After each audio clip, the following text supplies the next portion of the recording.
한국은 낭만 영화에 등장하는 시적인 자연 풍경이나 거대하고 대규모의 건축물, 독특한 문화와 음식으로 유명한 매력적인 관광지 중 하나이다.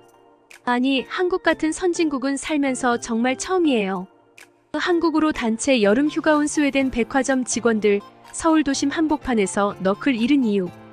대한민국 어디서나 볼 수 있을 법한 어느 한 병원. 한국으로 여행을 와서 어떠한 음식을 잘못 먹기라도 한 듯 복통을 호소하며 진료를 기다리고 있습니다. 그런데 얼마 지나지 않아 이 여성은 무슨 이딴 나라가 다 있냐면서 소리를 버럭버럭 지르기 시작하는데요. 하지만 병원 관계자들이 그녀를 진정시키기 위해 한 말 한마디에 그녀는 이내 가슴을 쓸어내리며 오히려 어리둥절한 표정을 지으며 부끄러워합니다. 도대체 그녀에게는 어떤 일이 있었던 것인지 지금부터 사연 함께 보실까요? 안녕하세요. 저는 스웨덴에 살고 있으며 백화점에서 의류 판매업을 하고 있는 28살 여자 마리아라고 합니다. 그리고 저에게는 세상에 둘도 없는 친구 크리스티나가 있는데요. 그녀와 저는 어릴 적 소꿉친구로 벌써 30년 가까이 지내고 있으며 둘은 취향도 되게 비슷합니다. 패션, 음식, 여행 등의 여러 취미 생활을 우리는 함께 공유하고 있습니다. 특히 둘은 여행을 가장 좋아하는데 굳이 자세하게 파고들자면 여행을 하면서 그 나라에서만 얻을 수 있는 패션, 먹을 수 있는 음식 등을 너무너무 좋아해요.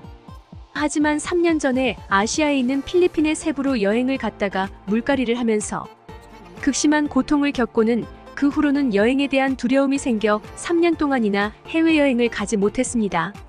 그러다 최근에 어느 정도 극복이 되어 저와 크리스티나는 다시 한번 해외여행을 계획했고 이번에는 같은 아시아 국가이지만 완전히 다르다고 할 수 있는 한국 여행을 다녀오게 됐어요. 한국 여행을 가게 된 계기는 최근 몇 년 전부터 스웨덴 내에서 BTS가 엄청나게 인기를 끌었고 지금은 K-팝이나 한국 드라마를 보려고 한국어 공부를 하는 사람도 엄청나게 많을 정도로 한국이 인기라서 도대체 어떤 나라이길래 이렇게 많은 사람들이 관심을 갖는 건가 싶어 한국을 여행지로 선택하게 되었습니다. 하지만 한국 여행 전 한 가지 걱정이 있었어요. 완전히 극복되었다고 생각했던 물갈이에 대한 공포가 완전히 사라지지 않았고 한국 역시 필리핀과 같은 아시아계의 나라이기 때문에 수질에 대해 걱정이 되더군요. 그래서 인터넷으로 엄청 많이 찾아봤는데 한국의 물은 깨끗하다 등등 정말 몇 줄 안 되는 짧은 블로그 글밖에는 볼 수 없었기 때문에 기분이 썩 유쾌하지만은 않았습니다. 그러나 어쨌든 깨끗하다고 하니 손톱만큼의 걱정은 덜 수 있더군요. 물론 공포에서 벗어나는데 큰 도움이 되지는 않았지만요. 아무튼 그렇게 공포를 느끼며 한국으로 가게 됐는데 공항에 내리자마자 저는 말도 안 되는 인천공항의 크기와 분위기에 압도돼버리면서 물갈이 공포는 잠시 사라졌습니다. 저는 어찌나 놀라고 압도됐는지 저도 모르게 물을 찾게 됐고 마침 근처에 보이는 정수기에서 물을 받아 마셨어요. 지금 생각해보면 이때는 정말 아무 생각이 없었습니다. 제 친구 크리스티나는 제가 생각 없이 물을 마시는 모습을 보고는 마리아, 너 지금 이 물을 마신 거야? 배가 아프거나 몸에 이상이 있는 것 같지는 않아? 괜찮은 거야? 대답 좀 해봐. 라면서 저에게 속사포처럼 질문을 쏘아댔습니다. 저는 그런 크리스티나의 질문에 순간 아차 싶더군요. 제가 그렇게 공포에 떨던 아시아 물이었기 때문에 말이죠. 하지만 저에게는 어떠한 이상 증세가 나타나지 않았고 다행히 괜찮은 것 같아 보였습니다.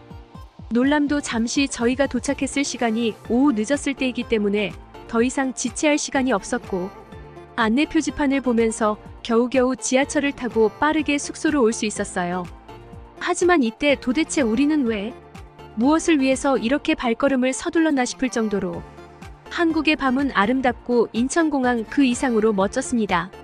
아시아 여행 중 다녀봤던 여러 야시장만큼이나 모든 상점이 환하게 불을 킨 채로 거리를 불빛을 비추면서 사람들을 맞이하고 있었고 또 시민들은 아무 거리낌 없이 야외에서 음식을 즐기고 있더군요.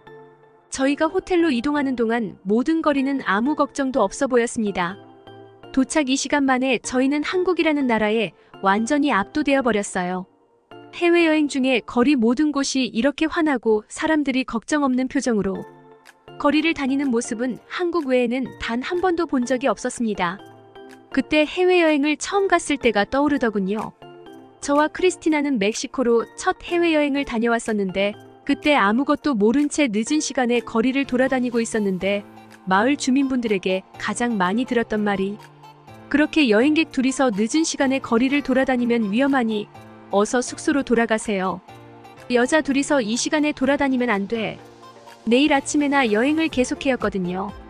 멕시코 이외에도 저희가 다녔던 필리핀, 태국, 프랑스, 런던 등 여러 나라에서 이런 이야기는 기본적으로 들어야 하는 저희를 환영하는 하나의 인사말 같은 거라고 생각했습니다. 하지만 한국에서는 저희에게 이런 말을 해주는 사람은 어디에도 없었어요. 그래서 저희는 호텔에 도착해 짐을 내려놓자마자 한국의 밤거리로 나왔습니다. 한국의 밤거리를 제대로 즐기고 싶었다는 말을 하고 싶지만 100X. 사실은 그냥 너무 배가 고파서 어쩔 수 없이 거리로 나올 수밖에 없었어요. 저희가 여행을 오기 전 한국에 대해 사전 조사를 한 바에 따르면 한국하면 길거리 음식, 길거리 음식 하면 한국이라는 말을 너무 많이 들었기 때문입니다. 뿐만 아니라 5년 전쯤 런던에 갔을 때 저희는 런던에서 유명한 맛집에 가게 되는데 알고 보니 그곳은 영국의 전통 음식 맛집이 아니라 한국의 길거리 음식을 판매하는 분식이라는 가게였고 그곳에서 먹었던 김밥과 떡볶이에 완전히 반해버렸거든요.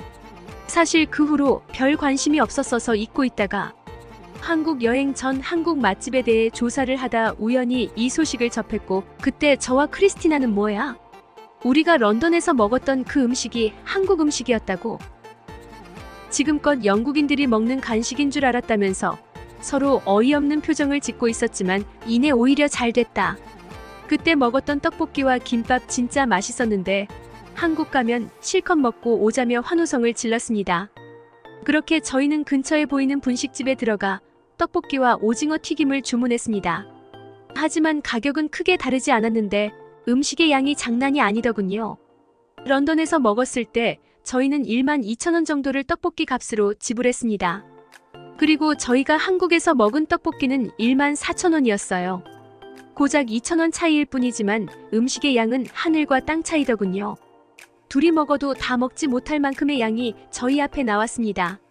한국인들은 진짜 아낌없이 퍼주는구나 싶었지만 한 입 먹고는 떡볶이를 더 먹는 것은 불가능에 가깝다는 생각을 할 수밖에 없었어요.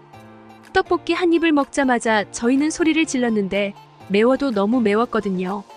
엄청나게 매워하는 저희를 보고 사장님께서는 급히 음료수를 건네주셨는데 음료수 한 컵을 다 마셔도 도저히 속이 진정되지 않더라고요. 심지어 크리스티나의 눈에는 눈물이 맺혀 있고 더 이상은 못 먹겠다는 표정을 짓고 있었습니다. 저 역시 마찬가지였는데 잠시 후 저와 크리스티나는 마치 뭐에 홀린 것처럼 떡볶이로 포크가 갔고 한 입을 더 먹었는데 정말 맵지만 이상하게 젓가락질을 멈출 수 없더라고요. 심지어 지금껏 느껴보지 못했던 아드레날린이 샘솟는 것 같은 느낌도 들었습니다. 이후 어떤 일이 벌어질지는 전혀 상상도 하지 못했고 저희 둘은 결국 젓가락질을 멈추지 못하고 떡볶이 그릇 바닥을 보고야 말았어요. 가게 사장님께서는 대단하다면서 음료수 하나를 더 서비스로 주셨고 저희는 땀을 뻘뻘 흘리면서 가게를 나왔습니다. 맛있게 배를 채운 저와 크리스티나는 소화를 시키겠다고 이곳저곳 일시간을 빙빙 돌아다니다 숙소로 들어가 거의 기절했어요. 그런데 새벽에 일이 터지고야 말았습니다. 새벽 3시쯤 잠에서 깼는데 그때부터 엄청난 복통을 호소했고 너무 힘이 들더군요. 그때 가장 먼저 든 생각은 아까 먹은 떡볶이가 잘못됐다고. 난생 처음으로 그렇게 매운 음식을 먹어 분명히 이게 잘못된 거라고 생각을 했습니다.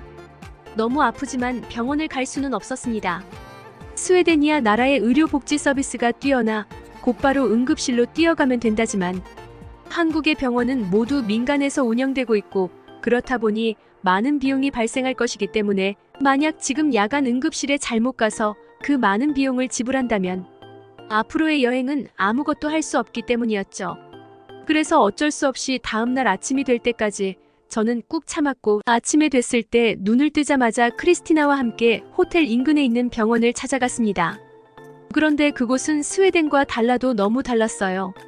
아무래도 민간에서 많은 돈을 들여 운영을 하다 보니 그럴 수 있겠지만 인테리어가 너무 깔끔했습니다.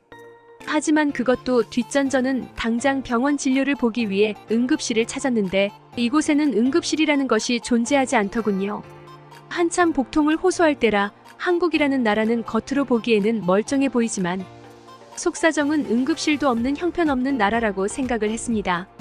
제가 왜 이렇게까지 응급실을 찾는 이유는 응급실이 아니면 전문의를 만나는 게 불가능하기 때문입니다.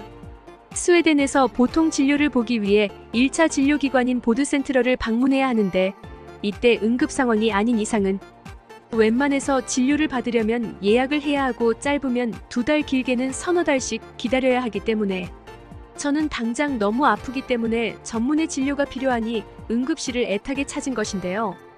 저는 그러다 결국 제자리에 털썩 주저앉고 말았습니다.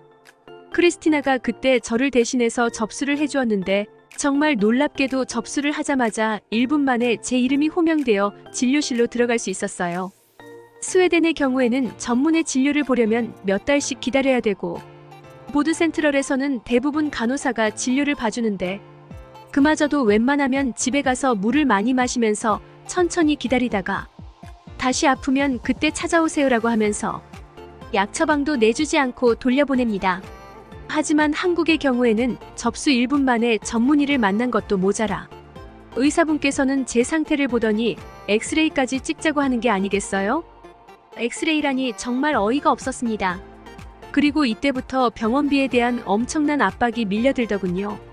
이런 민간 병원에서 전문의 진료도 모자라 엑스레이까지 촬영하고 또 사진을 판독하는 데 드는 비용까지 생각하니 걱정이 안 될 수가 없었습니다. 그런데 걱정도 잠시 저는 엑스레이 촬영을 하고 곧바로 진료실로 들어가 진단을 받았는데 의사 선생님의 진단명은 다름 아닌 변비였고 저는 그때부터 부끄러움이 물밀듯이 밀려들더군요. 저는 도저히 믿을 수 없어 저는 어제 엄청나게 매운 떡볶이를 먹어서 배탈이 난 것 같은데 라고 하면서 의사 선생님께 소심하게 제 의사를 전달했습니다. 그러더니 의사 선생님께서는 저더러 화장실 간 지 얼마나 되셨어요? 라고 물으셨는데 그때 저는 생각해보니 화장실이야 가지만 변이 잘 안 나와 최근 며칠 엄청 힘들었습니다. 배가 너무 아프고 직전에 먹은 게 너무 매운 음식이었기 때문에 그 사실은 완전히 까먹고 있었던 거예요. 사실 변비라는 걸 알 수가 없었던 이유 중 하나가 스웨덴에서 같은 증상으로 병원을 방문했을 때 간호사 진료를 받았는데 그때 간호사는 저에게 물 많이 마시고 천천히 기다리다가 또 아프면 그때 다시 찾아오세요라고 하면서 약 처방도 안 해주셨었거든요. 그래서 저는 정확한 제 병명을 알 수가 없었던 거죠. 제 병명을 이렇게 여행을 와서 알게 되었는데 하필이면 변비라니 제 친구 크리스티나는 그 소리를 듣고 정말 눈치가 없게도 너무 크게 웃었고 저는 어디 쥐구멍이라도 숨고 싶은 심정이었습니다. 진료를 받고 나와 비용을 계산했는데 저는 진료 및 엑스레이를 찍을 때부터 몇십만 원은 나올 것이라고 생각하고 있었는데 제가 낸 병원 비용은 그보다 훨씬 적은 액수더군요. 간호사분께 이 금액이 맞냐고 몇 번이나 되묻었을 정도로 말이죠. 그런데 여기서 끝이 아니라 간호사분께서는 의사 선생님이 직접 처방해주신 약 처방전을 저에게 주셨고 저는 그대로 약국으로 가서 또 몇천 원밖에 하지 않는 약을 구입해 먹었으며 정말이지 아침, 점심, 저녁 약을 챙겨 먹고 다음날 오전에 시원하게 화장실을 다녀올 수 있었습니다. 그 이후로 저는 맛있는 한국 음식을 원없이 먹었으며 저희의 한국 여행 일정에 정말이지 눈꼽만큼도 차질을 빚지 않았어요. 어쩌면 이렇게 실용적인 나라가 있을 수 있는 건지 의문이 들었고 한국은 이런 의료 서비스뿐만 아니라 각종 관공서 업무 전부가 아주 효율적이었습니다. 그리고 여행을 하면 할수록 이 나라 점점 더 마음에 드는 거 있죠? 그래서 현재 크리스티나와 저는 몇 달 뒤에 다시 한국 여행을 가기로 했고 벌써부터 비행기 티켓과 호텔을 알아보고 있습니다. 최근 몇 년간 한국은 세계적으로 유명한 관광지가 되었습니다. 이곳은 사계절이 뚜렷하고 온화한 기후를 갖고 있어 편안함과 편안함을 선사합니다. 김치의 땅은 거대한 건축물과 다양한 문화 및 요리 공간으로도 인상적입니다.